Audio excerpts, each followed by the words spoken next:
It deleted a weapon, not a useless one, the weapon every other octopus on Earth still carries. The creature is called Grimpoteuthis, the Dumbo octopus. Somewhere below 4,000 meters, in water so cold and dark, it registers as a different category of place. It moves without ink, without jets. Without the one defensive tool cephalopods have carried for hundreds of millions of years. Gone. Completely. In 1999, the German research vessel Sonne lowered instruments into the Java Trench. The depth gauge passed 5,000 meters, then 6,000. At 7,000 meters, they found one, a living octopus. Deeper than any octopus had ever been confirmed alive. It did not flee. It did not cloud the water in black. It simply hovered, fins moving like slow breathing. Those fins are the first thing that stops you. Two of them, ear-shaped. One on each side of the mantle, pulsing in a rhythm that belongs to no other octopus. Martin Collins documented the mechanics in 2000. He called it fin-driven hovering, distinct from jet propulsion, not swimming, something closer to floating with intention. Every other octopus jets, contracts the mantle, forces water, moves fast. Grimpoteuthis barely disturbs the sediment beneath it. In October 2005, NOAA's ROV cameras captured the first high-definition footage of Grimpoteuthis in the wild. The operator's hands stayed still on the controls. The octopus rotated one fin and rose. No burst, no ink, no panic. Michael Vecchione of the Smithsonian documented it plainly. The serrata the group Grimpoteuthis belongs to are unique among all cephalopods in lacking an ink sac, not reduced, not dormant, absent. Evolution does not delete survival tools casually. When something disappears entirely, it means the pressure to keep it vanished first, or something else did. That is the question this video is going to answer. Why is the ink sac gone? What does its deletion reveal about what the abyss does to life over millions of years? By the end, a 2018 micro-CT anatomical reconstruction of Grimpoteuthis will show exactly what else disappeared alongside the ink, the first complete internal mapping of the species, and what that pattern points toward in the dark below 7,000 meters that we have not yet found. Here is the obvious explanation. It sits right on the surface, clean and logical, the kind of answer that closes a case file. Ink works by blocking vision. A predator lunges, the octopus fires a black cloud, disappears inside it, jets away. The whole system is built around light. Without light, the argument goes, ink is useless. So the Dumbo octopus, living where sunlight never reaches, simply lost it. Use it or lose it. Evolution is efficient. Case closed. The data backs this up, to a point. Shallow water octopuses deploy ink as a primary escape mechanism. Octopus vulgaris can discharge multiple consecutive clouds, each one dense enough to hold shape for several seconds, buying the animal just enough time. The ink sac is a survival organ, metabolically expensive to maintain, actively used.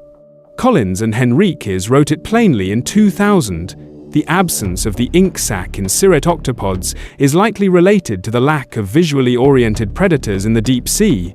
Peer-reviewed, published, reasonable. But here is the problem. Octopus ink contains tyrosinase-based compounds, enzymes that chemically disrupt a predator's ability to smell and taste. These are not light-dependent functions, they work in total darkness. A shark navigating by chemoreception, a hagfish following a chemical trail, ink disrupts both. The cloud does not need to be seen to be effective. This matters enormously. If ink were purely a visual weapon, losing it in darkness makes sense, but a chemical deterrent works blind. It should persist. In fact, it should be more valuable in an environment where every predator hunts by chemistry, not by sight. The chemical argument does not close the case, it reopens it. So the question shifts. It is no longer about light. It is about something the abyss removed from the Dumbo octopus's world so completely that even a chemical weapon, one that functions in pure darkness, became unnecessary. What exactly was removed? Here is the payoff. The ink sac is not missing. It was removed. Not by injury, not by disease, by selection pressure so consistent, so unrelenting, across so many generations in the dark, that the genome itself stopped expressing the organ. Alexander Ziegler at the University of Bonn confirmed this in 2018 using micro-CT scanning, a complete three-dimensional reconstruction of Grimpoteuthis anatomy. The ink sac was not atrophied, not vestigial, structurally absent. Gone the way a door is gone when the wall is rebuilt around it. This is where the story gets uncomfortable.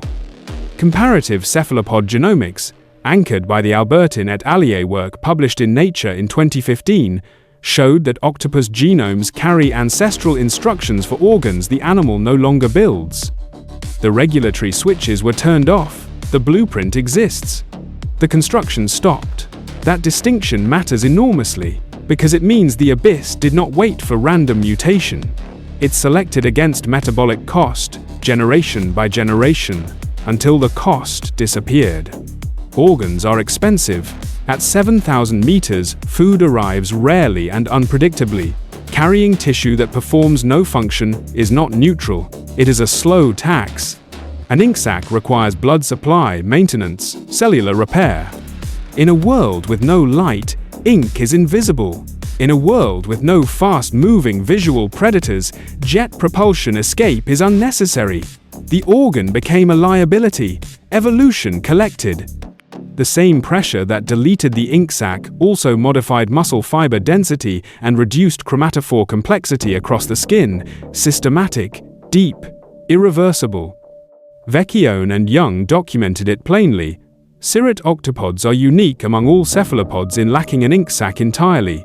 Every other octopus alive today still carries one, every single one. That asymmetry should stop you cold. If the genome can permanently delete a survival tool that the entire rest of the order retained, what else has the abyss deleted, or built, in the creatures below 7,000 meters that no ROV has yet reached? The Hadal zone extends to nearly 11,000 meters. Current ROV mapping leaves vast sections of that range unexplored, marked in expedition charts with nothing more than question marks in handwritten notation. The Dumbo octopus crossed into that dark, and the dark rebuilt it, quietly, completely. The last footage captured by MBARI showed one hovering at the edge of the ROV's light, fins folding once, before it moved beyond the beam, and disappeared. Into depth we have not yet measured, into biology we have not yet named. That is where the story is still being written. If you found this fascinating, subscribe. We investigate strange, real creatures like this every single day.